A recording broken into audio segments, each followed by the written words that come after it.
हाँ जी, second grade का आज का पेपर जो हुआ और तकरीबन बहुत लोगों ने आपको उत्तर कुंजी दे दी, लेकिन मुझे जहां तक लगा कि थोड़ा सा अच्छे से विश्लेषण करके एकेडमिक बुक से डेटा पढ़ के फिर उत्तर देने चाहिए। तो मैं आपको जल्द से जल्द प्रयास करूंगा 20 से 25 मिनट में दो तीन जगह जो डेटा है, ताकि आप नए जो जिन्होंने पेपर देना है ग्रुप आगे के ग्रुप का, उनको सीखने को मिले, वहां मैं व्याख्या कर दूंगा, अन्यथा नहीं। ये पहला प्रश्न जो दिया हुआ है, सीधा अपने टू द पॉइंट बात करें, राजस्थान के आदर दक्षिण पूर्वी मैदानी कृषि जलवायु प्रदेश में ये पूछा गया है। तो यहाँ कोटा और झालावाड़ ए और बी केवल सही है, बाकी दूसरे ग्रुप में आ जाते हैं। शहरी या जनजाति के पेड़ों का जो है टोपा कोरुआ, ये इसका सही है बिल्कुल एकदम। समवर्षा रेखाओं का जो है वो है उत्तर पश्चिम से उत्तर पूर्व की ओर, ये ठीक है। उत्तर पश्चिम से दक्षिण पूर्व की ओर, उत्तर पश्चिम से दक्षिण पूर्व की ओर, ठीक है। फिर ये आप यहाँ प्रश्न देखो, इस पे बात करने वाले जो सामान्य प्रश्न है सभी ने करवाए हैं, मैंने उन तरफ ज्यादा ध्यान नहीं दिया। अब ये प्रश्न बच्चों को समझने में बड़ी दिक्कत आई। ये क्या कह रहा है? पहली बात, शहरी क्षेत्र में बाल शिशु जनसंख्या का सर्वाधिक और सबसे कम अनुपात। यहां ध्यान रखना, अनुपात का मतलब क्या है? अनुपात का मतलब है प्रतिशत। यहां प्रतिशत की बात कर रहा है, बाल लिंगानुपात की बात नहीं कर रहा। इस बात का ध्यान रखना, बाल लिंगानुपात की बात नहीं कर रहा।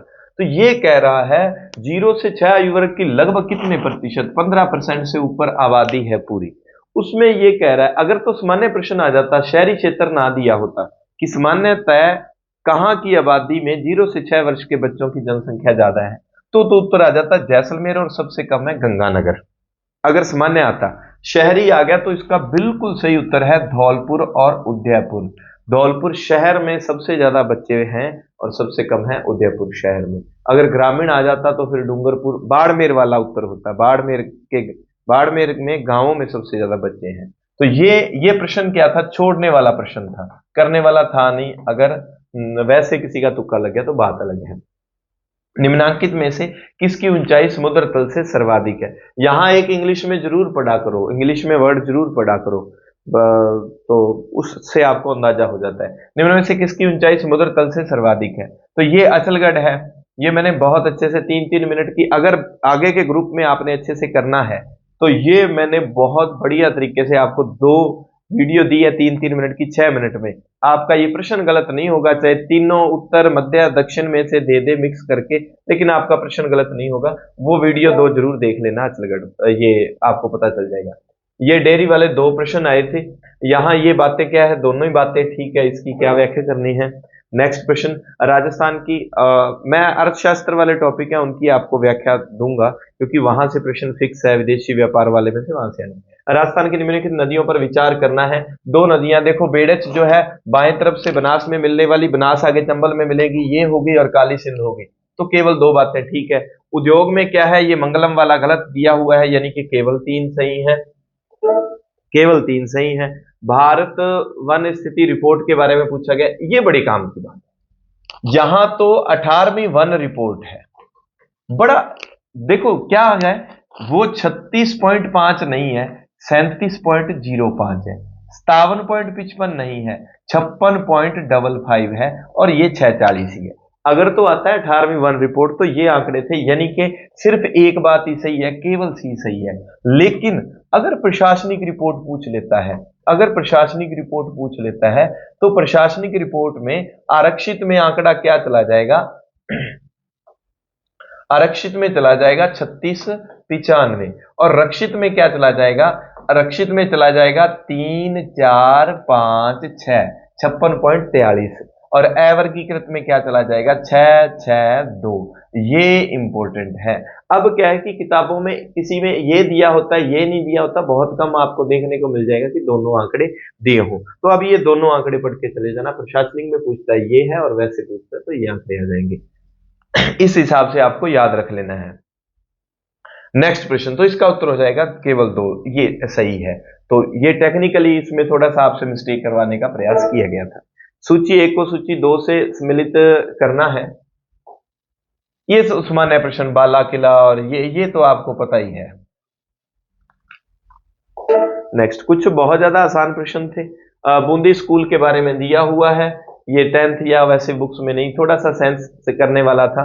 तीनों ही बातें ठीक है इसकी, चित्रकला वाले की।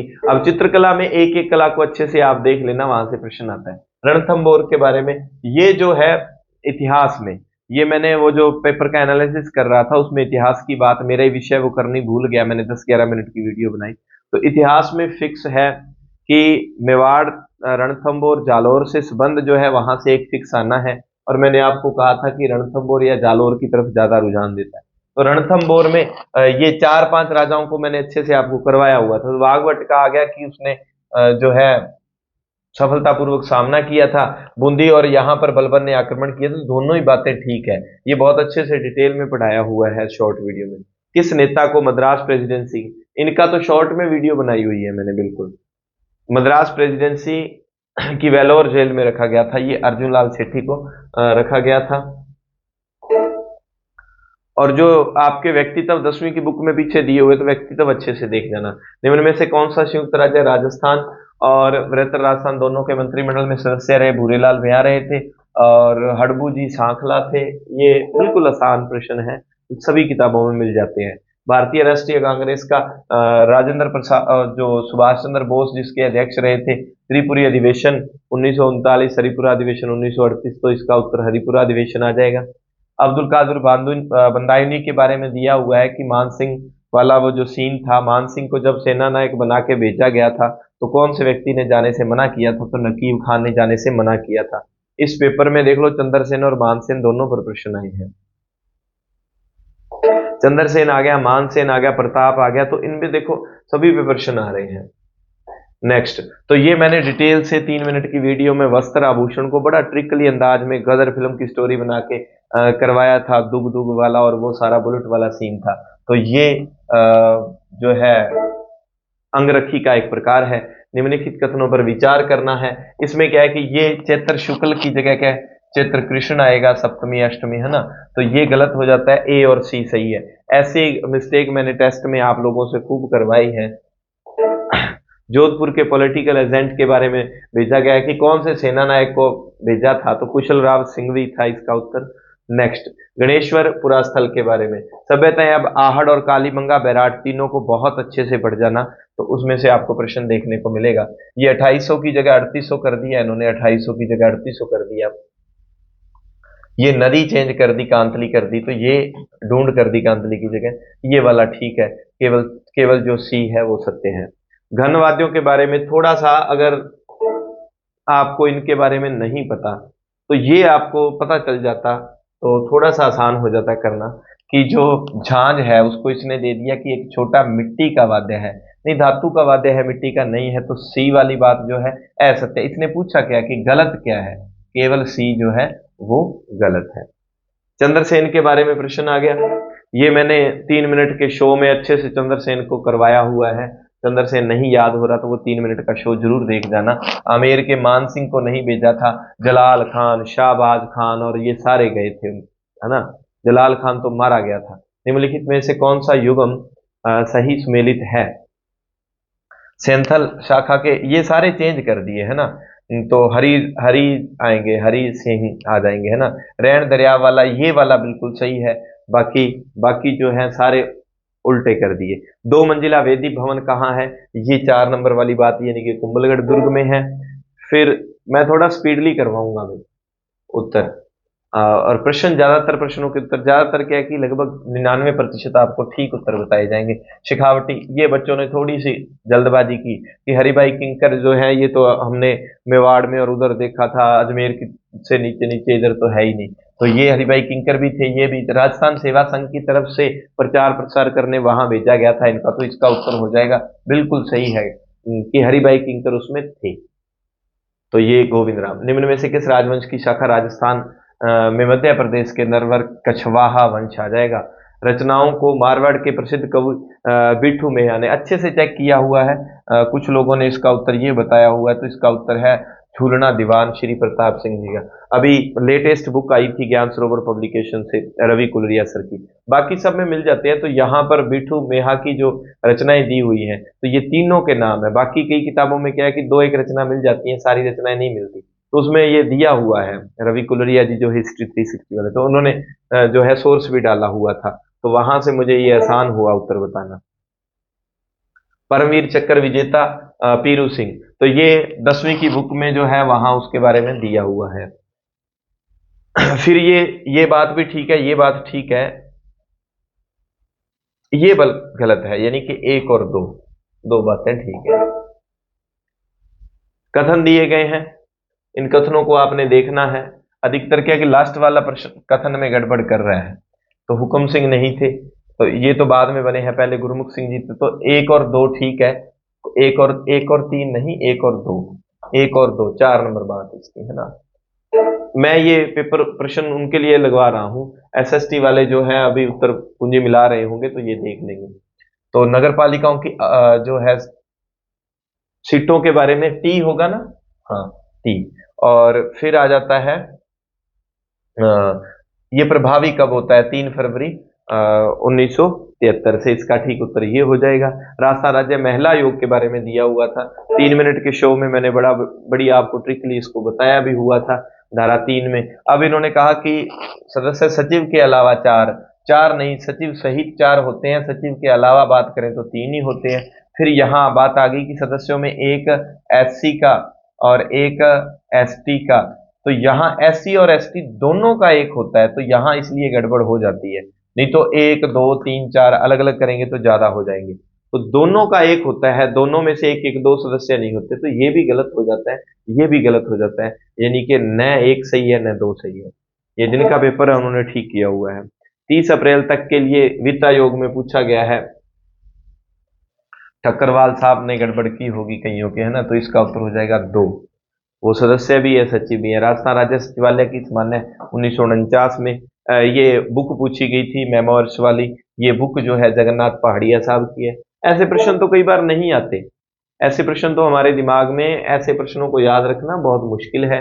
इसका है सरकारी आश्वासनों पर जो है समिति, ये वित्त समिति नहीं है।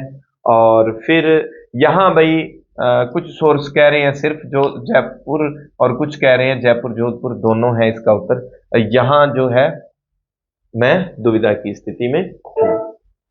और कई जगह पे क्या है कि 33 के 33 जिलों में दिखाया गया है बाल सचिवालय, तो फिर 3 मान 3 तो नहीं है, या तो 2 आएगा या 1 आएगा, एक ही उत्तर आएगा ना। तो पंचायत प्रशिक्षण के अंदर ये ठीक है, पाली में है, ये ठीक है, करंट वाला मेड़ता में है, इसकी तीनों ही बातें ठीक है। ये जो उत्तर लगाया हुआ है तीनों ही बातें ठीक है। फिर हम डेयरी विकास के बारे में आ जाएं, तो ये दोनों ही बातें गलत है, ये दोनों ही बातें गलत दी हुई हैं। डेयरी वाले में, डेयरी वाला एक ऊपर आया था उसमें दोनों बातें सही थी, यहां दोनों बातें गलत है। तो ये ताजा जो नियुक्ति हुई है कैलाश डागा, और ये बालोत्रा बिल्कुल ठीक किया हुआ है इन्होंने। फिर हम बात कर लें राजस्थान साहित्य अकादमी के बारे में, तो यहां तक ठीक है, यहाँ इन्होंने गड़बड़ कर दी, 8 की जगह 5 लोग हैं, और कुल पत्रिकाएं भी 21 नहीं है, शायद 9-10 के आसपास थी। तो एक सत्य है और 2 असत्य है। चीन में आयोजित एशियन बीच कबड्डी गेम्स के बारे में जो दिया गया है, तो ये मनप्रीत कौर थी राजस्थान की तरफ से, और कबड्डी वाली अपनी जो टीम थी उसमें ये विजेता रही थी, और जो पुरुषों की टीम थी वो ईरान से हार गई थी, उन्होंने रजत जीता था। ये थोड़ा सा ध्यान रख लेना। गेम्स को अप्रैल और मई के महीने में अच्छे से देख लेना, जो भी जितने भी गेम दिए हुए हैं। 5वीं जूनियर और senior west zone role ball championship के बारे में, तो ये जो है 1 स्वर्ण 2 रजत 1 कांस्य, इसका ठीक उत्तर है। जिन्होंने भी ये किया है ये गलत है, इसका उत्तर है 1 स्वर्ण 2 रजत है। तो ये कुष्ठ रोग बिल्कुल ठीक है। Asian para throw ball championship जो है 2027 में अपने जो है कहां पर होगी, थ्रो बॉल चैंपियनशिप का राजस्थान विश्वविद्यालय में नहीं, ये झुंझुनू में इसका आयोजन होगा, झुंझुनू में आयोजन होगा। यहाँ पर जो दूसरी हुई थी, दूसरी, उसमें राजस्थान के 2 प्लेयर गए थे, तो यानी कि ये भी गलत है, ये भी गलत है, दोनों असत्य है। 4 नहीं 2 गए थे, और इसका आयोजन झुंझुनू में होगा, ध्यान रख लेना। तीसरी जो रोल बॉल एशियन चैंपियनशिप है, थ्रो बॉल चैंपियनशिप है ना, तो ये वर्ल्ड जो जियो है उसके ग्रीनलैंड बेफिन द्वीप हो गया, और कर्णपुरा चंद्रपुरा झारखंड में हो गए। ये मैंने आपको जो मैराथन क्लास करवाई थी और शायद ये मैंने 3 मिनट की ट्रिक वाली वीडियो में भी करवाई है, नहीं तो मैंने इसकी एक ज्योग्राफी क्लास करवाई थी, तो बालाघाट वाला और वो थाला बाला वो चार अजंता से लेकर क्रम आपको बताए थे, वहां से प्रश्न फिक्स ही आना ही है। ठीक है, ये महाराष्ट्र की तरफ रह जाती है। फिर ये आया था कृषि वाला, ये भी विश्व भूगोल में से आ जाता है। अमेजन बेसिन जो है व्यापारिक सिस्टम वाला अलग रह जाता है। ये तीन ए बी डी, इसका उत्तर क्या है? A B D. जयमंडल के बारे में दिया गया है, तो ये चारों ही कथन सही हैं। कौन सी नदी पश्चिम प्रवाहित नहीं होती?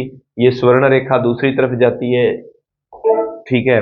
जयपुर लखनऊ चंडीगढ़ के बारे में, ये 15 जून से 1 जुलाई बिल्कुल सही है। ये उत्तर जो है गलत लगाया हुआ है इनका। उत्तर पूर्वी व्यापारिक पवने उत्तरी गोलार्ध में उपोष्ण कटिबंध से भूमध्य रेखा की तरफ, इसका ठीक उत्तर ये हो जाएगा। निम्नलिखित पर विचार करना है। इसका हो जाएगा केवल दो सही है। एक इन्होंने इधर वाला हिंद महासागर का दे दिया, एक प्रशांत महासागर का दे दिया, इधर वाले ठीक है, तो केवल दो सही है इसका। मिथेन गैस के लिए चारों ही कथन ठीक है। उत्सर्जन के संदर्भ में स्रोत पर विचार करना है, कौन से मिथेन के सोर्स है, तो चारों ही बताए गए हैं। इसका ये बच्चों ने गड़बड़ कर दी जब पढ़ा गया था, तो इसका डेटा, भाई आर्थिक समीक्षा को मैंने बड़ा अच्छे से पढ़ा, मैंने जो करवाया था सर्वे मैंने भी नहीं करवाया, तो ये इकोनॉमी सर्वे में पता नहीं कहां से इन्होंने ढूंढा है, इसका उत्तर तमिलनाडु है। अब बात आती है, यहां आप अच्छे से ध्यान रखेंगे, यहां मैं आपको भरपूर व्याख्या देता हूं। मैंने जब ये डेटा करवाया था तो ये कहा था कि आपको बता देता हूं बुक्स में अलग अलग है, नाथ वालों ने ये गलत दे रखा है, सीधा बता देता हूं। और जो ज्ञान सरोवर से आई, बाकी हिस्ट्री में पवन भवरिया सर की बुक का कोई तो बहुत अच्छा है।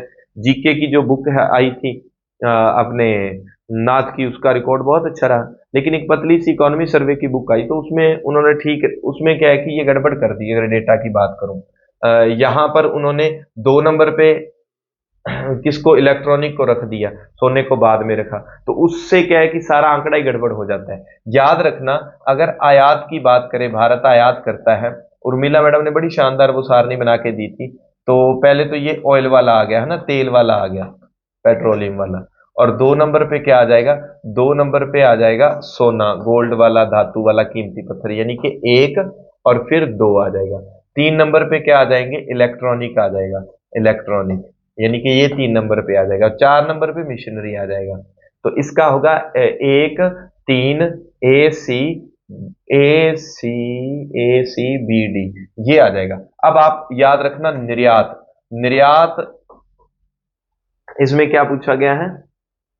आयात में किस चीज का? और निर्यात सबसे ज्यादा हम ई का करते हैं, यानी कि इंजीनियरिंग वस्तुओं का करते हैं। उसके बाद ईपी, ईपी याद रखो, पेट्रोलियम का, पेट्रोलियम का करते हैं। उसके बाद फिर ई है, ई से क्या आ जाएगा? इलेक्ट्रॉनिक, इलेक्ट्रॉनिक वस्तुओं का करते हैं। ठीक है। और फिर आगे आ जाएगा क्या आ जाएगा? फार्मा, जो मेडिसिन है, दवाइयां हैं, वो आ जाएंगी। ध्यान रखना, निर्यात सबसे ज्यादा इंजीनियरिंग वस्तुओं का, फिर पेट्रोलियम पदार्थ का, फिर इलेक्ट्रॉनिक वस्तुओं का, और फिर फार्मा का। ठीक है, इसका हम सबसे ज्यादा निर्यात करते हैं।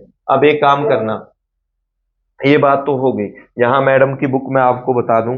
अब आयातक देश जरूर याद रखना, आयात पूछ लिया, आयात सबसे ज्यादा हम चीन से कर रहे हैं, फिर रूस से करते हैं। ठीक है। और फिर संयुक्त अरब अमीरात, चीन रूस, ये पक्का रख लेना, चीन रूस। आयात की बात आती है, आयात की, चीन, फिर रूस, फिर संयुक्त अरब अमीरात, फिर संयुक्त राज्य अमेरिका, अमेरिका, पहले अम्मी आएगी फिर अमेरिका आएगा। ठीक है। चीन रूस। और अगर बात करें निर्यात की, निर्यात सबसे ज्यादा हम इंजीनियरिंग वस्तुओं का कर रहे हैं, दूसरे पे पेट्रोलियम और तीसरे पे इलेक्ट्रॉनिक है।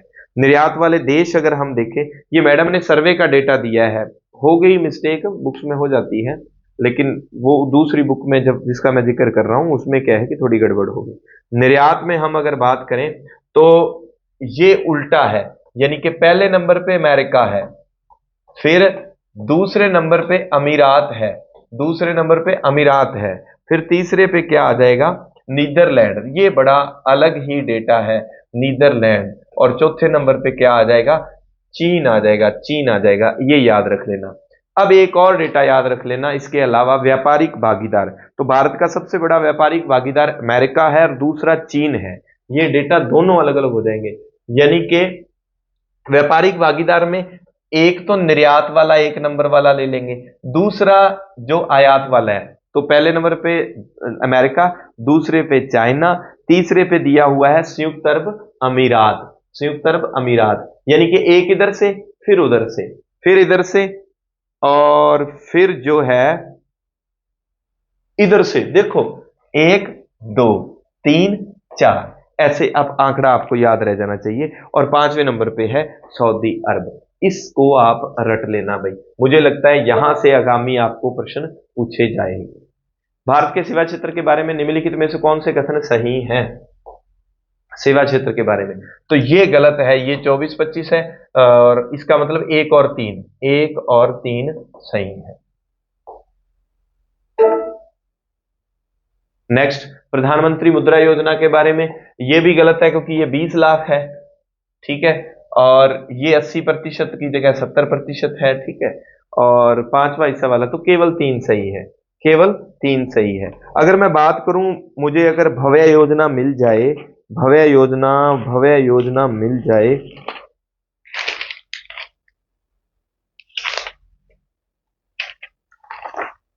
भव्य योजना अगर मुझे मिल जाती है, उसमें हाँ ये रही भव्य योजना, भारत औद्योगिक विकास योजना, ये रही भव्य योजना, भारत औद्योगिक विकास योजना। ये क्या है? 18 मार्च 2026 को स्वीकृत हुई है। इसमें क्या दिया हुआ है? 33,660 करोड़ के कुल परिव्यय के साथ यह योजना 100 नए औद्योगिक पार्कों का निर्माण करेगी। प्लग एंड प्ले इंफ्रास्ट्रक्चर की बात कर रहा है, सड़कें, बिजली, पानी। लक्ष्य क्या है? विकसित भारत एवं आत्मनिर्भर भारत की परिकल्पना है। इसमें क्या है? मूलभूत अवसंरचना के लिए प्रति एकड़ 1 करोड़ की सहायता है। इसमें 1 करोड़ की सहायता है प्रति एकड़, 1 करोड़ की सहायता है भव्य योजना में, ठीक है। ये ध्यान रख लेना। राष्ट्रीय औद्योगिक कॉरिडोर विकास निगम जो वर्तमान में 13 राज्यों में है, वो इसका पर्यवेक्षण करने वाली संस्था है। ये दोनों चीजें याद रख लेना। भव्य योजना, भारत औद्योगिक विकास योजना। इसका जो नया नाम क्या है? राष्ट्रीय खाद्य सुरक्षा पोषण जोड़ दिया गया है। फिर बात आती है उपराष्ट्रपति के बारे में, तो ये दोनों ही कथन गलत हैं, न एक सही है न दो, ठीक है, दोनों ही कथन गलत है। किसने कहा? ये अम्बेडकर साहब के बारे में है ये बात, ये अम्बेडकर साहब ने कही थी। नीति निर्देशक तत्वों के बारे में जो दिया हुआ है, दोनों ही बातें ठीक है, नीति निर्देशक वाली दोनों ही बातें ठीक है। फिर हम बात करेंगे मार्च अप्रैल वाले में, तो भारत और रूस का जो सैन्य अभ्यास है वो कौन सा है? इंद्र है। फिर बात आती है शासन अधिनियम की किस धारा में गवर्नर जनरल के कार्यों का उल्लेख है? धारा 7 में। फिर बात आ जाती है 7-7 वाली दो थी, एक संशोधन वाली जो वोट से जुड़ी हुई वो बात, ठीक है, इसका डॉक्टर राजेंद्र प्रसाद था। अनुच्छेद 15(1) के तहत पूछा गया है, तो धर्म, जाति, लिंग, मूल वंश, तो वहां एक चौथा शब्द जो है जाति है, क्षेत्र नहीं है। विद्यमान निर्वाचक जो नामावली है 7 वाला फिर आ गया, उसमें अगर नाम हटवाना है तो फॉर्म कौन सा भरना पड़ता है? फॉर्म 7। अभी अभी ड्यूटियां लगी थी हमारी।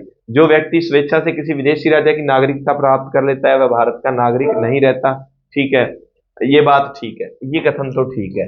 भारत संविधान का अनुच्छेद 9 नहीं 11 संसद को ऐसे व्यक्तियों, तो यानी कि एक सही है, आर गलत है। फिर बात आ जाती है अप्रैल 2026 में निम्न में से किस पूर्व, अब ध्यान रखना पेपर में जो फैक्ट है, फैक्ट को वो गड़बड़ कर रहा है, संख्याओं के साथ छेड़छाड़ कर रहा है, ये ध्यान रख लेना। इसका उत्तर दिनेश त्रिवेदी है, और इसका ठीक लगाया हुआ है ट्विटर, और इसका भी ठीक है, इसका सही लगाया हुआ है, इसका सही लगाया हुआ है, और ये गलत लगाया हुआ है 78 का। इसका क्या है? 83।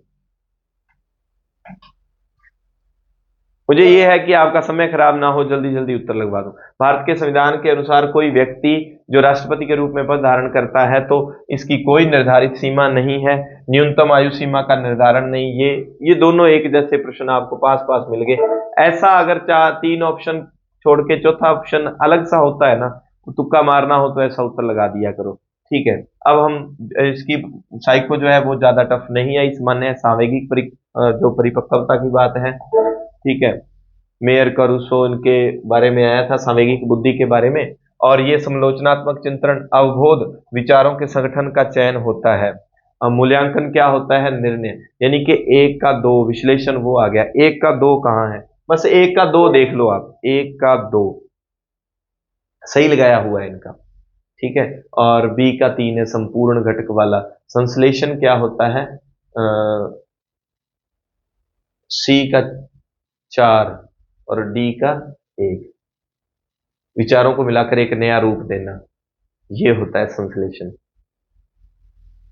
हाँ जी, एक प्रभावी विद्यालय प्रशासन संगठन के लिए मनोविज्ञान का ज्ञान आवश्यक है, क्योंकि मनोविज्ञान विद्यालय में अनुशासन संबंधी समस्याओं से निपटने में, ठीक है, दोनों बातें ठीक है। देखो मनोविज्ञान में अब कथन कारण वाले प्रश्न दिए हुए हैं, हालांकि सामान्य तथ्य है। अधिगम के बारे में पूछा गया है, अधिगम के क्रिया प्रसूत सिद्धांत में पुनर्बलन जीव की, ये ठीक है। उद्दीपक अनुक्रिया वाला, ये शास्त्रीय अनुबंधन वाली बात दी हुई है कि नियम पर आधारित है, साहचर्य निकटता के नियम पर, तो ये बात इससे संबंधित नहीं है। मैकलेलैंड का अभिप्रेरणा, अभिप्रेरणा में अब भी बता रहा हूं, कोई नया सिद्धांत पूछेगा एग्जामिनर, मास्लो वाले पे जाए उसकी मर्जी, नहीं तो कोई नया सिद्धांत आएगा। तो पिछले एक साल से ये मैकलेलैंड अभिप्रेरणा की बात चलती ही रहती है, सम स्थिति। ये शायद थर्ड ग्रेड में भी पूछा गया था।